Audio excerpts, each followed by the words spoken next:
It's midnight, and you cozy up on the couch with your favorite snacks. In the middle of the movie, you feel a sudden pain in your chest. You try to get up, but you feel lightheaded and dizzy and collapse to the floor, unconscious. Next thing you know, you wake up in a hospital bed, wondering what happened. The doctors are questioning you and your family. Finally, they discover it was your beloved Halloween treats that betrayed you. Out of all the things that could threaten your life, you never thought it would be candy. This is the story of a man who was killed by a simple treat.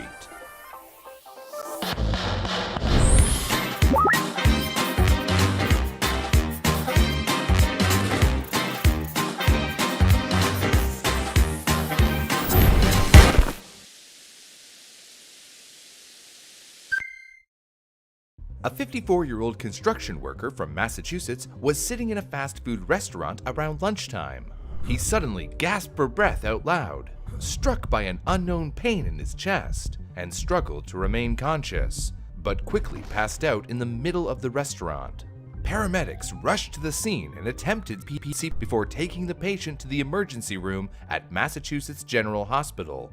He was unresponsive and had an irregular heartbeat of only 40 beats per minute, far below the normal range of 60 to 100 BPM. The doctors determined that he had suffered a heart attack and placed him in the cardiac intensive care unit with a mechanical ventilator to keep him breathing. The patient had reportedly been in normal health earlier that day and had no symptoms of illness or a history of chest pain, difficulty breathing, or any other signs of heart issues. His family reported their medical history.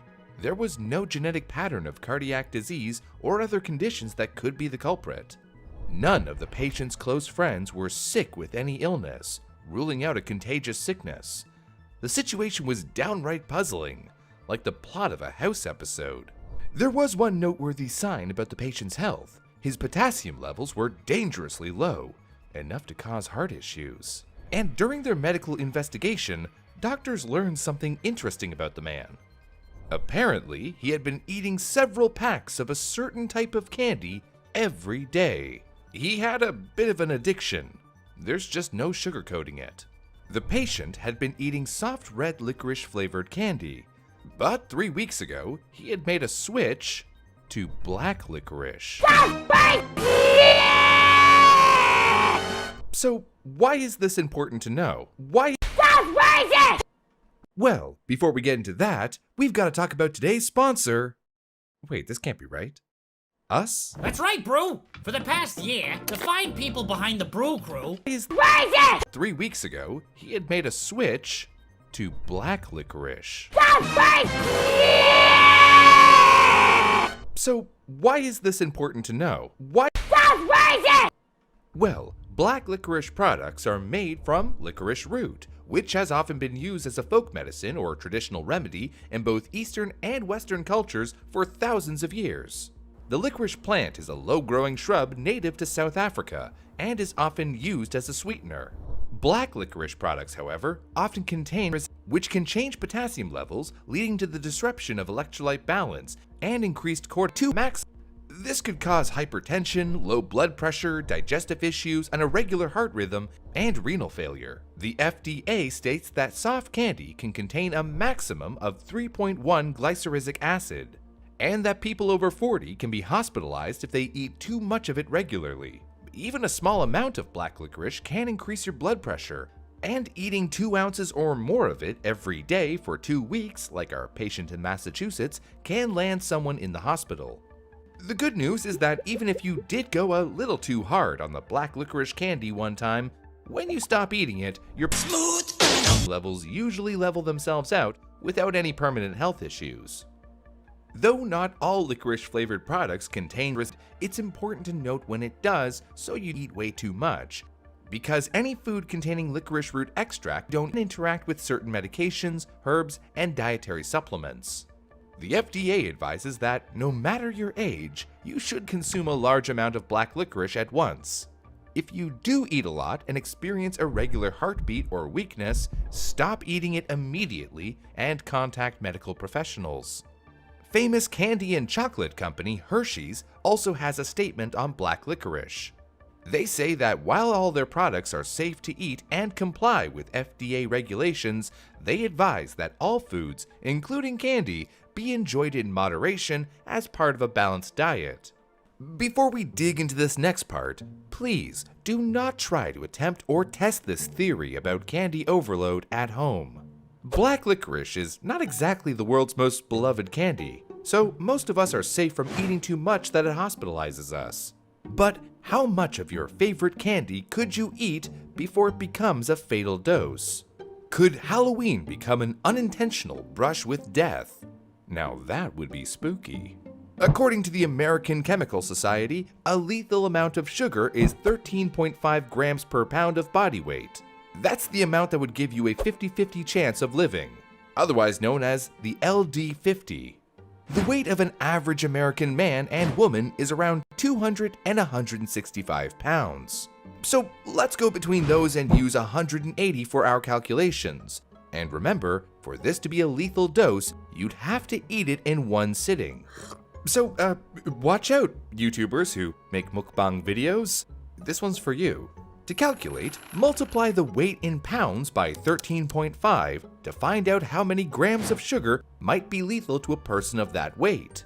So, someone weighing 180 pounds would have to eat 2,430 grams of sugar in one sitting to reach their LD50. Now, we can usually figure out the number of grams of sugar per serving in a candy's packaging on the nutritional information chart. For example, a mini-sized Snickers has about 4.5 grams of sugar. If we divide the LD50 dose by the number of grams of sugar per serving, the answer tells you how much of that candy will kill you. Can you guess how many Snickers Minis bars that is? The answer is 540. 540 of those mini Snickers could kill someone who weighs 180 pounds. Look, we did the science math. With this formula, we can find out that the same person could also die from eating 1,670 pieces of candy corn, 2,552 M&M candies, 299 mini Milky Ways, 234 Reese's peanut butter cups, and 1,143 Pixie Sticks. I'm curious, how much of your favorite candy would it take to kill you? Let us know in the comments. Being able to eat that much candy is pretty unlikely, but it's still possible to have too much sugar even if it's not a life-threatening amount. When you have sugar, you feel a rush of energy brought on by dopamine, a neurotransmitter that makes you feel good and is part of the brain's reward system.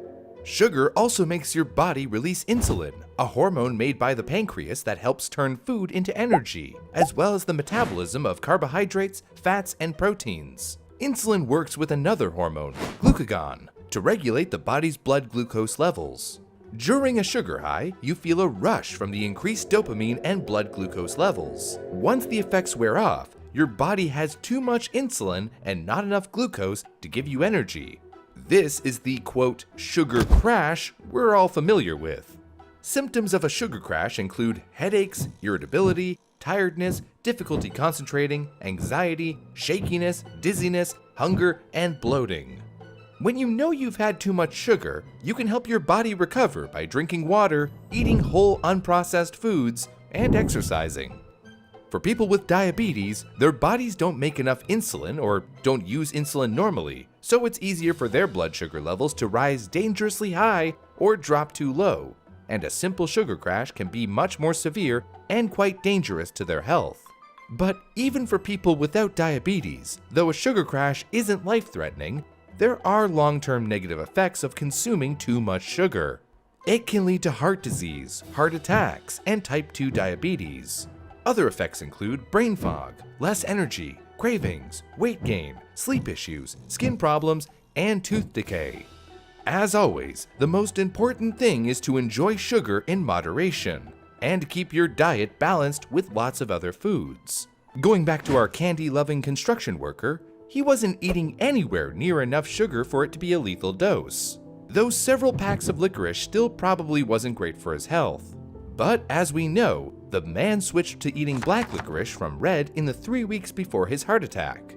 Too much that was only in the black licorice as opposed to the red during that time period had caused his potassium levels to drop dangerously, which led to serious complications with his heart and kidney. The man and his family were offered renal replacement therapy, but they declined and doctors adjusted their treatment to providing the most comfortable care possible. 36 hours after arriving at the hospital, the patient passed away peacefully, surrounded by his family. Doctors researched carefully to determine that there was no other explanation for the man's death. In the end, they concluded that the only clear cause for his low potassium levels was the black licorice. It was officially a case of death by candy. While it's very unlikely that you will ever experience death by candy from eating too much Halloween treats, remember to be mindful of black licorice if you eat a lot of it consistently. Also, even though it would take hundreds of candy bars or treats to actually kill you, you should still try to moderate your sugar consumption levels. For example, I could put sugar in the 20 or so cups of coffee I drink a day, but I don't. It's little steps like this that can keep us healthy. Remember to treat yourself. Click on the link in the description or go to knivescardgame.com and pledge to support us now. If we reach our funding goal, we can make Knives a real game and you'll get your BP in the mail.